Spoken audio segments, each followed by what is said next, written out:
Le pull rouge. Léo, un garçon de 10 ans, rêvait d'avoir le pull à la mode que tous ses camarades portaient à l'école. Un jour, il demanda à ses parents de lui en acheter un. « On verra mon chéri », répondit sa mère avec un sourire tendre.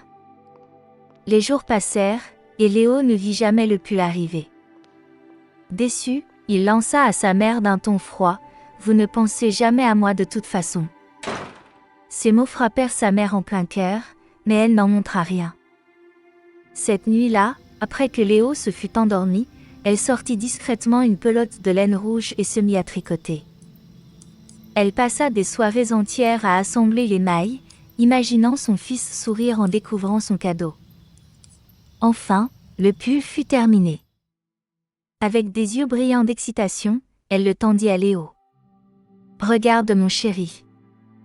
C'est pour toi. » Léo regarda le pull, mais au lieu de se réjouir, son visage se ferma.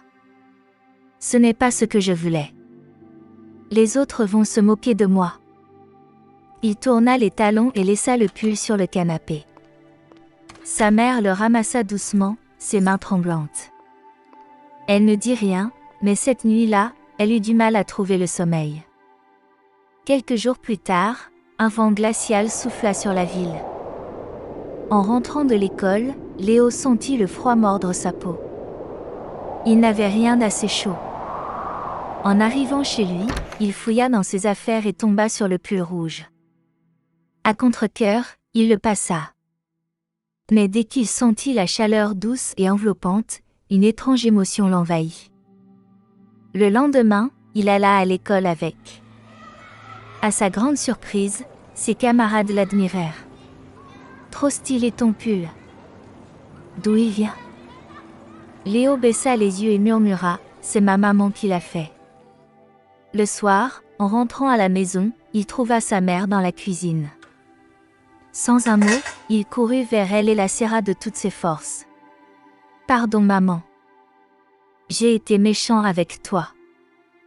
Merci pour le pull, et pour tout le reste. » Sa mère, les yeux humides, caressa ses cheveux et chuchota « Tu es mon trésor Léo. Pour toujours. » L'amour d'un parent ne se mesure pas à ce qu'il offre, mais à ce qu'il donne de lui-même. Il suffit de regarder avec le cœur pour le comprendre.